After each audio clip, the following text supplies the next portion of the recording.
Witam Państwa bardzo serdecznie. Drodzy Państwo, w czwartek na kanale pojawił się pewien pan. To jest dokładnie ten pan, który tutaj się w kadrze pojawił. Także ten pan zostawił parę komentarzy.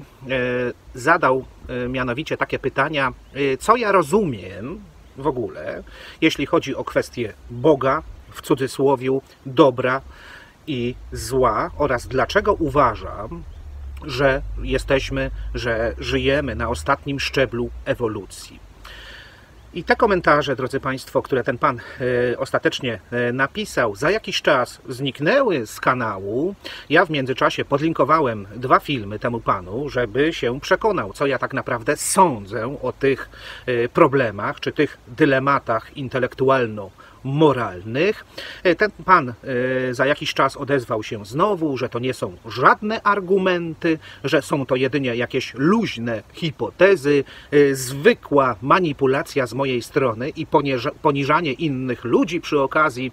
I czy tak wygląda ta moja wolność? I z tego też powodu zdecydowałem się, drodzy Państwo, zrobić ten film, w którym będę po prostu odpowiadał temu panu na jego pytania, żeby zyskał pewność i przeświadczenie, bo te filmy, które mu podlinkowałem, żeby sobie sprawdził, zdaje się, że nie zostały przez niego obejrzane zupełnie. Być może szukał jakichś odpowiedzi, bo jeśli pisze mi komentarz, to może uważa, że ja powinienem mu odpowiedzieć w 1 czy w 2 zdaniach na jego pytania, co jest niemożliwe, jeśli chodzi o w ogóle wielkość tych pytań, bo to trzeba zrozumieć. Więc zakładam, że nie obejrzał w ogóle tych filmów i rzucił mi na odchodne jakiś tam brzydki, nieprzyjemny, niedobry komentarz, który ostatecznie miał moją osobę zdyskredytować. Więc zmuszony jestem niejako do streszczenia tego wszystkiego, co zawarłem w tych filmach podlinkowanych panu Pawłowi, a także treści w pewnym sensie moich książek, bo tymi problemami zajmuję się, rozważaniem tych problemów zajmuję się od lat i tym się zresztą z widzami na kanale dzielę. I teraz, drodzy Państwo, jest główny, podstawowy argument moich wszystkich teorii dotyczący sensu istnienia. Nie możemy mówić o Bogu, o prawdzie, o dobru, ani o złu, jeśli nie rozumiemy tego, jaki jest w rzeczywistości sens istnienia, wciąż jeszcze nieodkryty w ogóle przez ludzki gatunek. I ten argument, drodzy Państwo, który Państwu teraz przedstawię, ta ścisła moja regułka, którą już w zasadzie z pamięci recytuję bardzo często na kanale. Czym jest w ogóle droga ludzkiej cywilizacji? Kim jesteśmy i dokąd zmierzamy? Droga ludzkiej cywilizacji jest drogą do całkowitego zamilknięcia, do unicestwienia. Jeśli bowiem ten gatunek wyłonił się na powierzchnię z okrutnego prawa przyrody, z drugiej strony, biorąc pod uwagę równowagę sił w przyrodzie, gatunek, który już swą drogę przeszedł, gdy wszystko zostanie policzone, używając żargonu fizyków, scenę wydarzeń opuści. Jak Państwo zauważyli, z tego argumentu to nie jest żadna hipoteza. Tam, gdzie jest początek, tam jest i koniec. To jest twarda, niezachwiana teza, której nie da się po prostu zbić z pantałyku. Nie da się tego ominąć. Wszechświat, czyli powiedzielibyśmy w cudzysłowiu Bóg, nie przewidział dla nas życia. Każde imię będzie wymazane i wszystko będzie zapomniane. I to jest, drodzy Państwo, sens istnienia, cykl życia naszej cywilizacji. Od początku do końca i następnie z owego końca powstaje nowy początek. Kręcimy się, powiedzielibyśmy brzydko na tym świecie, jak gówno w przeręblu. Dla nas, drodzy Państwo, ten argument, który przedstawiłem w tej chwili, jest kompletnie nielogiczny i nieracjonalny, a sam Bóg czy Wszechświat wydaje się w ten sposób kompletnie szalony. Tym bardziej, drodzy Państwo, że od zarania dziejów ta cywilizacja nieustannie walczy o przetrwanie, o władzę, o dominację, o supremację, o pozycję, zupełnie nie rozumiejąc tego, że działamy na zasadzie błędu, wynikającego właśnie z potrzeby walki o przetrwanie i przeżycia, tak usilnie, jakbyśmy się nie byli w stanie pogodzić z tym, co wszechświat próbuje nam insynuować, nie na zasadzie jakiejś twardej siły, która stałaby nad nami i próbowałaby nas sobie podporządkować. Nie. Każda walka o przetrwanie na przestrzeni dziejów naszej cywilizacji kończy się upadkiem i tragedią. Następnie cywilizacja znowu budzi się do życia, znowu walczy o przetrwanie i znowu doznaje upadku. Jakąkolwiek epokę prześledzilibyśmy, znajdziemy dokładnie ten sam schemat. Jakby w rzeczywistości wszechświat, czyli Bóg, upominał nas, że walka o przetrwanie to są błędne założenia. Jest to po prostu rodzaj iluzji, w której utknęliśmy i z której nie potrafimy się wyswobodzić. Należałoby teraz, drodzy Państwo, przyjąć jedno określone założenie. Albo nic nie ma sensu we wszechświecie, czyli nasze życie też nie ma sensu poszukiwanie wartości, nie ma sensu poszukiwanie prawdy, wolności, albo ten sens odnajdziemy w miejscu, do którego w tej chwili jako cywilizacja nie jesteśmy jeszcze w tej chwili przygotowani. Nie jesteśmy przygotowani na prawdę, która czeka na nas, bo jeśli mówimy o kwestii Boga, nie mówię o Bogu, o jakimś bóstwie mieszkającym gdzieś tam we wszechświecie, czy jeszcze naokoło albo pod nami. Nie. Mówię o idei, która miałaby nas łączyć, czy nadać znaczenie fundamentalne, czyli sens fundamentalny naszemu życiu. Zatem, drodzy Państwo, czy jesteśmy przygotowani na odkrycie prawdy, którą Bóg, czyli wszechświat, ta idea, ma nam do przedstawienia, czy niestety nie? Otóż, gdy przychodzi prawda, drodzy Państwo, choćby nawet najokrutniejsza była, to świat musi się zawsze załamać. Dochodzi do wystąpienia swego rodzaju nawet konfliktu takiego intelektualnego czy moralnego. Prawda burzy powszechny porządek. Prawda przynosi przede wszystkim to, co jest niewidoczne i co jest niedostrzeżone. My się nie musimy zgadzać z tą prawdą, a jeśli mówimy o kwestii Boga, to musimy mówić o kwestii prawdy, bo wszystko, co związane z Bogiem, musi reprezentować najwyższą prawdę, najwyższe dobro. Inaczej nie możemy mówić o czymś takim, co jest boskie. Więc jeśli przychodzi prawda, to rzuca światło na nasze zaciemnienie.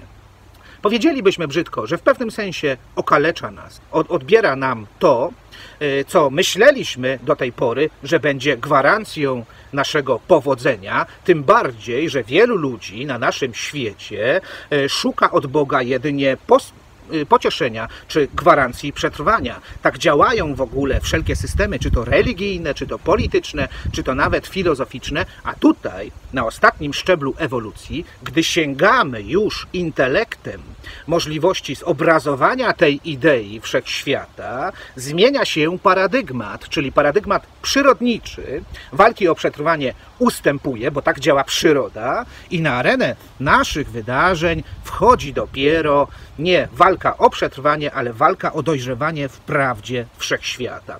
O ile biologiczna świadomość istnienia powołuje do życia fałszywego bożka w formie bóstwa, które owe bóstwo ma bronić ludzi, o tyle tutaj Bóg zostaje całkowicie zdegradowany, ten Bóg przyrodniczy, i na arenę wydarzeń wchodzi Bóg, idea rodzenia prawdy, czyli rezygnacja z władzy w obliczu ujawnienia naszego zaciemnienia.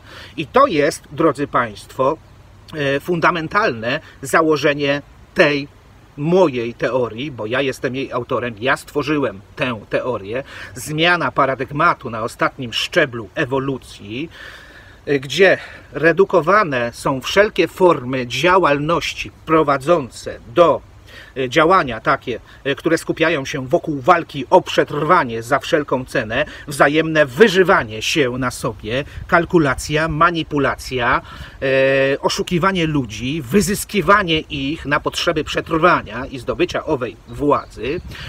To zostaje wszystko zredukowane, dlatego że sam wszechświat nieustannie zaburza tą teorię, w której utknęliśmy jako cywilizacja od zarania dziejów, czyli doprowadza nieustannie do upadku. wszelkich systemów, które próbowałyby pełnić nadzór w kwestii sprawowania tego, co jest dobre, co jest piękne, to nieustannie upada, zamiast przynosić nam jakiś pożytek. Pożytek, z którego moglibyśmy czerpać zarówno my, jak i pokolenia, które przyjdą po nas. Zmiana paradygmatu powoduje, że zło moralne, mające na celu rzucić światło na ludzkie zaciemnienie, drodzy Państwo, i wykorzystanie tego moralnego zła, czyli nie lęk przed tym, że ktoś przyjdzie i że ktoś nas obrazi, gdy nam powie coś niewygodnego. Nie lęk, ale otwarcie się na to, co przynosi inny, czyli otwarcie się, jak ja to mówię, na zapłodnienie intelektualne i moralne. To zło moralne musi służyć w postępie kulturowym. Jeśli zło moralne nie służy, nie zostaje wykorzystane w ten sposób przez ludzką cywilizację, to natychmiastowo zatoczy koło, wywoła konflikty, tragedie, wojny i zbrodnie. Czy to są hipotezy, ktoś zapyta? Nie, to są twarde tezy, wynikające z analizy historycznej. Ludzie skupiają się w grupę, w stado, powołują do życia Boga, który ma ich chronić, zamykają się na to, co przychodzi z zewnątrz, czyli na innego, który ma podpalić zaciemniony obszar naszego zaciemnienia, bo prawda to nie jest coś, co zostaje uchwycone przez nas w tej chwili i już się tego trzymamy, prawda, w lęku, że zostanie nam odebrane. Nie! To jest coś, co zawsze powstaje. Powstaje teraz, powstaje za godzinę, za 5 godzin, jutro, za tydzień. To jest dopiero idea Boga. To jest dobro najwyższe, gdy nieustannie poszerzamy nasze zdolności poznawcze i postrzegawcze, cały czas pamiętając o tym, żeby rezygnować z władzy, czyli przeciwstawnie do świata przyrody, który na potrzebie utrzymywania władzy w stadzie się opiera. Jest lew, który oczywiście nadzoruje całe stado, pod lwem są mniejsze lwy i tak dalej, i tak dalej, i tak dalej. Tak działa też nasza ogłupiona sytuacja. Na samej górze są ci, którzy byli najsprytniejsi, najsilniejsi, weszli w układy, mają koneksje i tak dalej, i my w tym cyklu jesteśmy też sobie tam w takim rządku, albo się podporządkujemy, wejdziemy w układ z tym stadem, albo zostaniemy przez to stado zabici, wyrzuceni. Więc stado zamknięte zawsze na doświadczenie prawdy, na jej rodzenie, i tak sprowadzi prędzej czy później na siebie katastrofę. Natomiast stado, które otwiera się nieustannie na zapłodnienie intelektualne i moralne, stado funkcjonujące na potrzeby rozumienia idei Boga z wykorzystaniem moralnego zła, czyli stado funkcjonujące na poziomie najwyższego dobra, zawsze wykorzysta moralne zło na służbę rodzenia prawdy. I owe dobro to jest tak naprawdę tylko to, co ty zauważysz, będąc obserwatorem, członkiem społeczeństwa, czego się nas przecież nie uczy, drodzy Państwo. Nie uczy się nas tego. Jakże można byłoby w tej chwili myśleć o rodzeniu prawdy, kiedy wszelkie systemy stworzone są zamknięte w ogóle na jej rodzenie. Prawda jest wypierana. Ja mogę mówić tylko o tym, co ja zauważyłem sam. W jaki sposób chcę podnieść nastroje społeczne na wyżynę ich aktywności, a nie próbować wyżywać się na stadzie, przekonując stado właśnie, że ja zasługuję na poparcie stada, czyli schlebiając ludzkiemu podziwowi na przykład, licząc na poklask i modląc się do Boga, żeby mi tylko pozwolił zwyciężyć. Na ostatnim szczeblu ewolucji, drodzy Państwo, to śmierć jest najważniejsza, bo traci na znaczeniu, jak już powiedzieliśmy, walka o przetrwanie. To wszystko wynika z tego argumentu. To są twarde dowody, a nie jakieś byle jakie hipotezy czy tezyjki, które można zdmuchnąć, prawda, jak dmuchawiec. To nie działa w ten sposób. Prawda, jak już powiedzieliśmy, jest obrazem najwyższego Boga, idei. Tak samo dobro, które będąc w trakcie powstawania, potrzebuje moralnego zła, żeby prawda mogła się rodzić na ostatnim szczeblu ewolucji, bo po nas nie ma już nic zupełnie. Jesteśmy ostatnim gatunkiem, tak naprawdę, żywym, który oczywiście dotyka tych problemów. Jesteśmy w fazie dalszego rozwoju czy dalszego wzrostu. Jeszcze wiele przed nami jest do odkrycia i nieważne jest to, że my musimy odkryć dzisiaj to wszystko. To jest zupełnie nieważne. Zostawmy następnym pokoleniom możliwość także rodzenia prawdy. Dajmy im przykład, że przestaliśmy się zabijać, mordować, wyżywać na sobie, broniąc teorii jakiegoś niedorzecznego Boga, który prędzej czy później i tak odwraca się od ludzi, którzy w Niego wierzyli, a oni pytają, czemuś Boże pozwolił na tę tragedię? Przecież ja w Ciebie wierzyłem. I tak było w czasie obozów koncentracyjnych, wojen i tak dalej, i tak dalej. Ludzie tego w ogóle nie rozumieją, że sami zsyłają na siebie katastrofę. Bóg jako idea, mówię, nie jako bóstwo, drodzy Państwo. To jest moment rodzenia prawdy, powstawania dobra z wykorzystaniem moralnego zła na ostatnim szczeblu ewolucji. I sam fakt tego, że uwalniamy się, sam tylko ten fakt, że uwalniamy się od własnego utrapienia, czyli doprowadzamy do redukcji patologicznego czynnika doświadczenia, rezygnujemy z władzy. Ile razy Państwo sobie powiedzieliście, jaki ja byłem głupi wtedy? Dopiero czasami po latach docierają do nas pewne informacje. Nie są rodzone bezpośrednio, dlatego że system, w którym żyjemy, to jest system materialny. Co mi się opłaca, jak działa kalkulacja, manipulacja, to mi się nie opłaca, bo nie przetrwam i tak dalej. Zmiana systemu doprowadzi do sytuacji, w której wreszcie będziemy w stanie jednoznacznie uchwycić ideę Boga, gdzie będziemy eliminowali każdego nicponia, który manipuluje, który poszukuje władzy na potrzeby przetrwania, bo taki jest byt, eliminując, z założenia taki jest byt, eliminując wszystko, co miałoby prawdę w nasze serca wpuścić. Idea Boga, o którym mówię na kanale, mieści się w założeniach jest i nie ma. Mamy w języku pojęcie Boga. Mamy takie założenie. Mamy przeświadczenie, że jakaś siła istnieje, czyli jest, ale jednocześnie jej nie ma. Nie ma jej tutaj z nami. Możemy ją na siłę wyciągnąć z jej milczącej kryjówki lub uznać, że jest to najlepsza koncepcja Boga. Jest i nie ma. Dlatego, drodzy Państwo, prawda jest zawsze w trakcie powstawania. Ona jest. Dzisiaj zostaje uchwycona ta prawda. Mamy ją, ale już za chwilę jej nie ma. Znowu przechodzi w kolejną jakość. I to jest najwyższe dobro, gdy z tej władzy rezygnujemy, bo także Bóg tej władzy nie szuka nad nami. Nie ma Boga, który objawiłby się na przykład i by nas batem tam smagał po lędźwiach, po plecach i nie wiadomo gdzie jeszcze, po głowie. Nie ma tego Boga. Bóg rezygnuje z władzy nad nami i na ostatnim szczeblu ewolucji właśnie dochodzi do zaprzysiężenia tego paradygmatu. Jest i nie ma. Jesteśmy między tymi pojęciami, w trakcie rodzenia prawdy. Żeby rodzić tę prawdę, potrzebne jest nam właśnie moralne zło. Dobro nie istnieje jako forma definicji, jak się zachowywać, czy czym ono jest. To jest zawsze moment przełomowy w naszym życiu.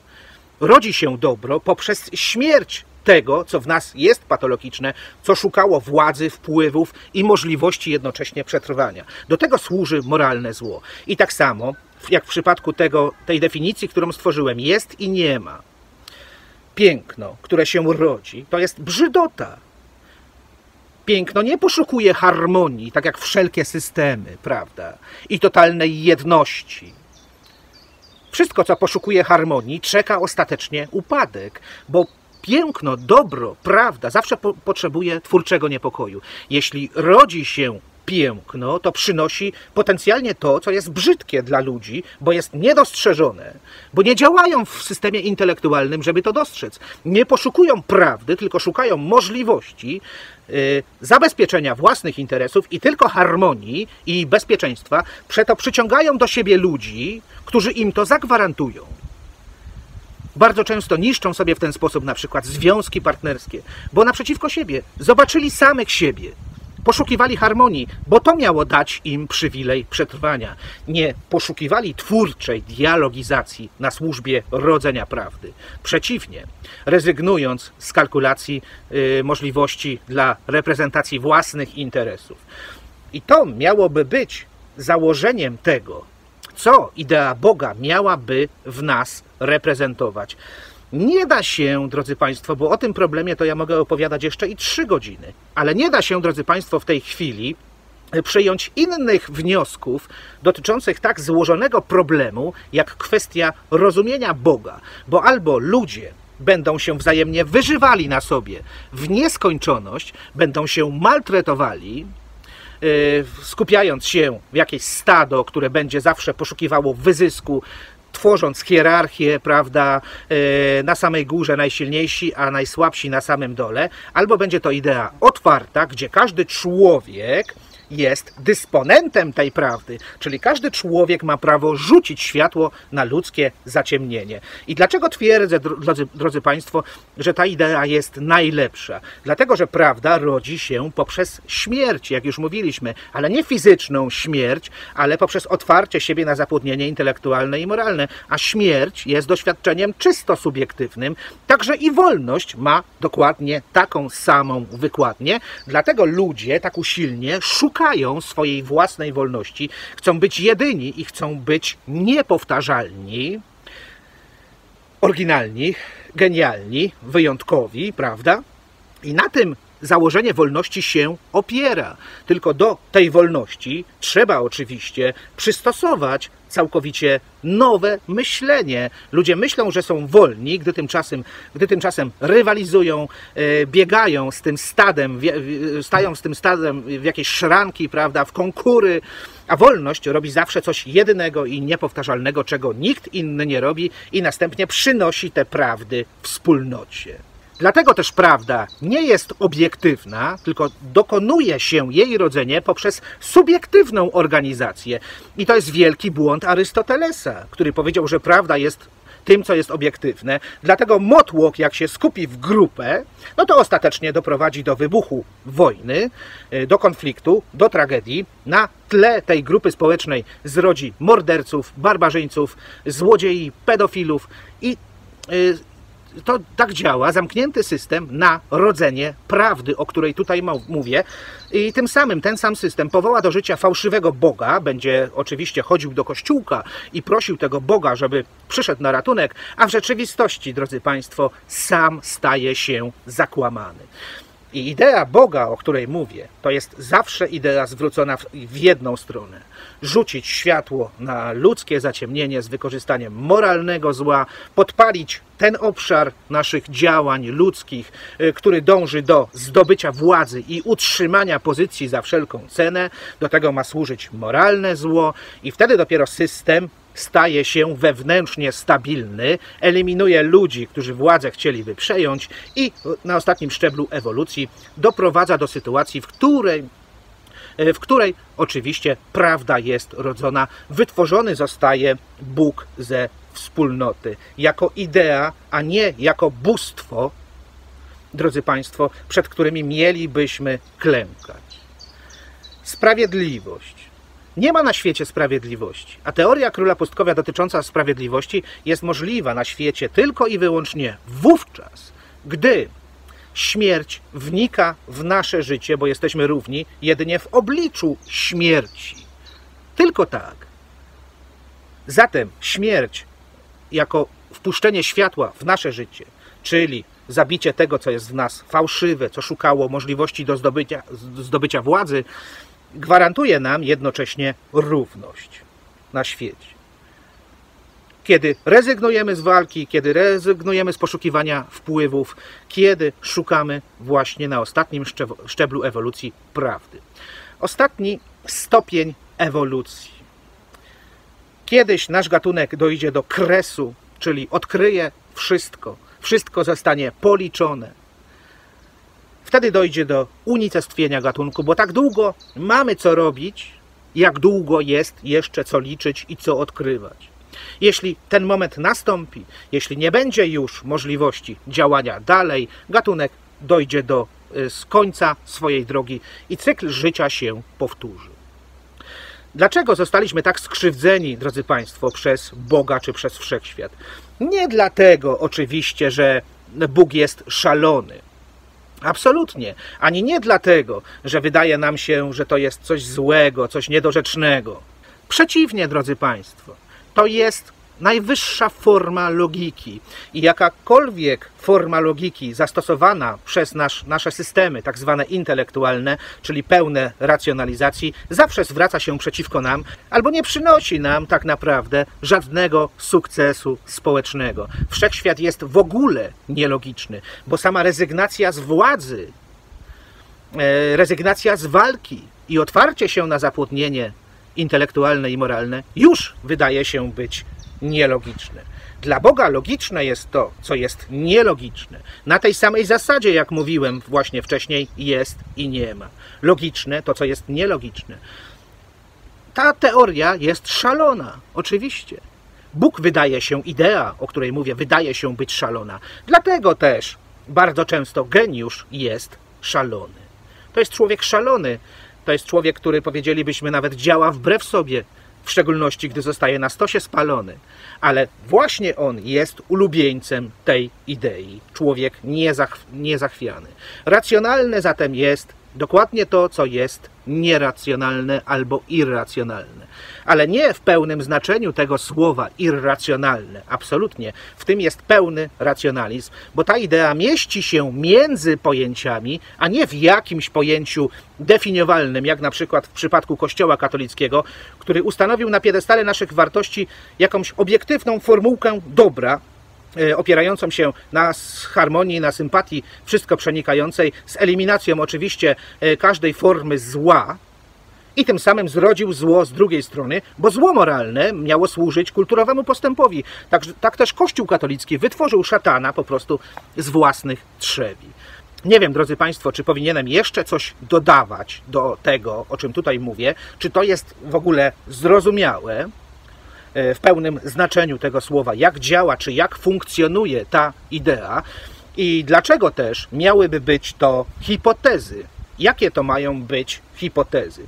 Jeśli główny argument, który postawiłem na początku tego filmu i w wielu innych filmach także, nie zostaje podważony, bo nie da się go po prostu podważyć, to cała reszta tych argumentów, które postawiłem później, wynikająca z tej głównej tezy, jest także niepowtarzalna.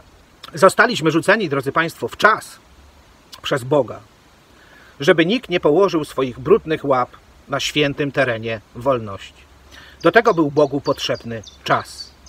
I moment, drodzy Państwo, w którym czas zostaje pokonany, bo czas to jest biologiczna świadomość istnienia, to jest walka o przetrwanie. Jest momentem, w którym wychodzimy poza czas, wchodzimy na drogę pełnej, totalnej miłości. Poza czasem. To jest ten moment, który nam zostawiony jest przez Boga.